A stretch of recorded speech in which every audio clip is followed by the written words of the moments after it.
Hi everyone, it's me Darlene. I am back with part 2, the last part of this mini quilt top.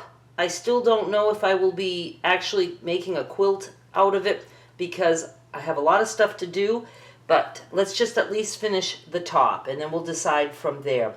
I left everything as is, except just now I picked the fabrics that I'm going to put down here. We're going to make another strip. So let's just move these guys over for a little bit. And I like this, and then I like this, and then I like this down here. So I'm just going to sew those 4 pieces together. And I'm going to match up like one side, and then I'll just have to trim the other side. Let me do that. This is what I have, and after the seams, it like fits perfectly. This is going to have to be trimmed over here, so we're good. We are good. That's going to go there. Now I would have liked another narrow, just a small piece somewhere else. I don't know if I necessarily have to do that. These are not joined yet. Let me connect these two. Oh, if you don't know what I'm doing here, there's a previous video. I'll have the link to that in the description of this video and also on the end screen. So go watch that one first. We're working using one of my many scrap packs that are still available on eBay. Go check them out. The link is in the description.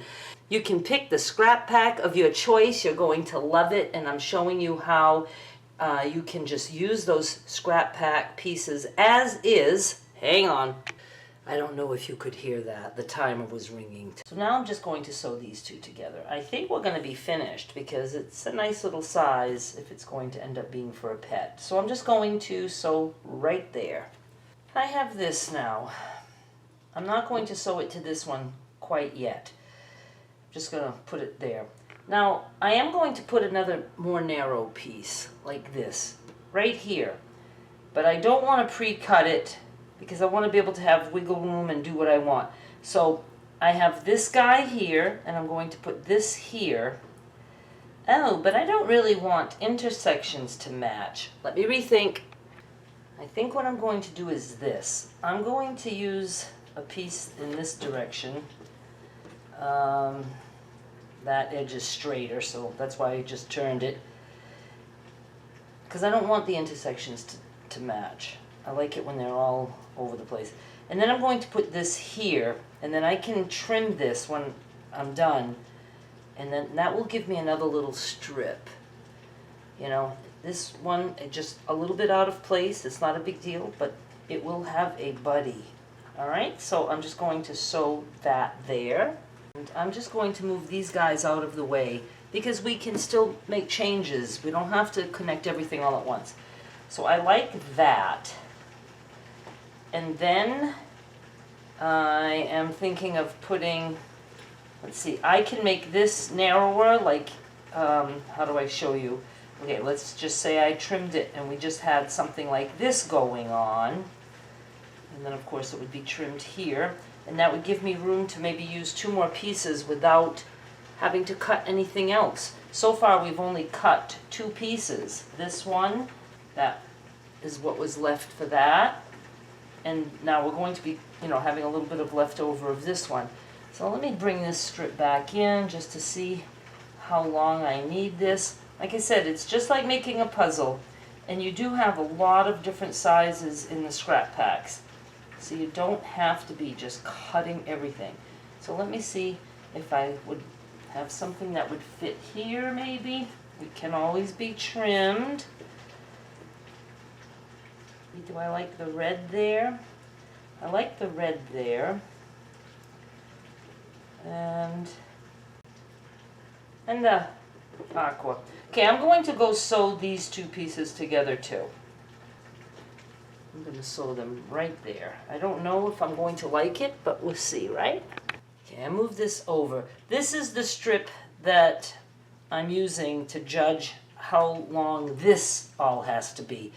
So we've got this already sewn together. This is loose, this is loose, this is loose. And I'm just laying things down. Nope, I like it this way, to see how I want to put those together.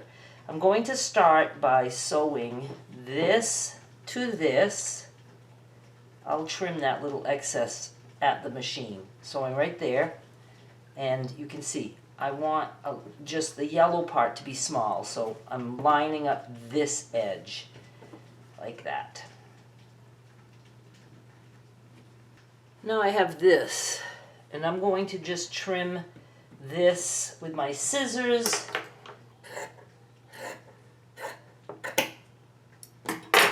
And we have created our second scrap.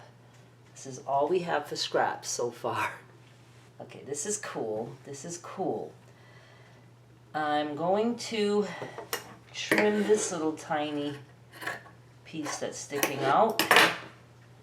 And I'm going to sew these two together. And then we'll decide where I want to cut this after. So I'm sewing these two like this. Right there. It would have actually been better had I not sewn this to this yet. I should have sewn this to this. Then it would have been a little easier to figure out where I need to cut this. You know, when we cut and sew, we lose 1/2 inch. So I also want wiggle room on this end. So I'm going to have this fabric stick out about 1 inch. Like that.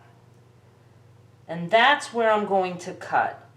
I want to allow 1/2 inch for this seam and a good 1/2 inch there. I might even pull it down a little bit more.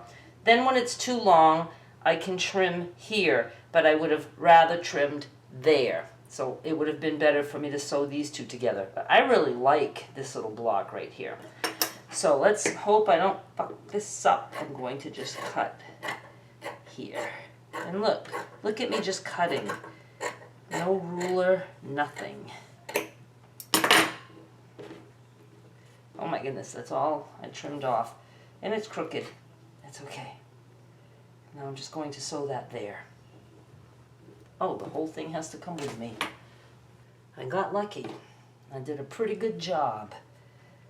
I got a crease here that I don't like. I just iron on a piece of 100% cotton batting while I'm here now. I love it. Okay, this is what it's going to be.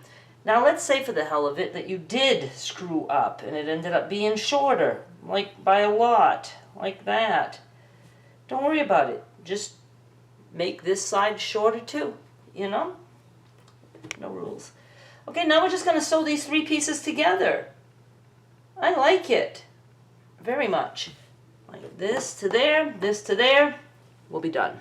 I am done, and as expected, I am stopping with this for a few reasons. One, I don't have the time to do more. But the more important reason is I'm putting this as an auction on eBay. It will start at 1 penny free shipping. Outside USA has to pay the shipping. I want somebody to get this and they can do whatever they want with it. If you get one of my scrap packs, you could continue on this piece. And it doesn't mean you just have to go around. You could make another piece like this. You could make 3 more. And then you put the 4 of them together like a big 4-patch. And you'd have a nice quilt top, or make it even larger than that. Or you can make a pet bed, probably the easiest way since this is kind of small. Not a pet bed, but a pet quilt. You do the thing where you put the batting and the muslin and then you sew, but the right sides are together and then you turn it. And I've got some videos like that. But you can do that, or you can just quilt it the way you'd like by making a sandwich and doing the quilting. I don't want to do any of that stuff. What else can you do? Oh, you could just somehow make a tote bag with some of this, a pillow sham You know, if you have a pillow that will fit this, or you could cut it down if it's a small pillow. Just play with it. You could even just cut the fabric out and use the fabric pieces. But I'm going to have this on eBay right now. Go check it out. I'm going to take some pictures. Wanted to show you. I used, what did I say? 4, 5, 6, 7, 8, 9, 10, 11, 12, 22 pieces out of 40. And this is all we have left after using 22 pieces of this scrap pack. Not much waste, well actually no waste, because these 2 pieces can go into another project and this can go in the crumb box. It's the beginning of a crumb block, right? This is really the only waste, but we know this isn't waste either, right? Because that can be part of junk journaling. All right, you guys, thank you so much for watching. I will be using the rest of this scrap pack with other projects. When I run out of scrap pack pieces, I will grab another one of my very own scrap packs. Go check them out. Classic scrap packs. The word classic is what you want to look for if you want pieces that are all different sizes. I do have other scrap packs and 5-inch squares and all that stuff if you want a big variety. Oh, the thunder is awesome. If you want a big variety. All right, thank you so much for watching. Please subscribe. I'll be back with more soon. Bye. Oh, and go check out my mystery quilt block series. I'll have the link in the description and on the end screen. Wait a minute, I forgot to give you the measurements. It's 20 and a half this way by 24 this way.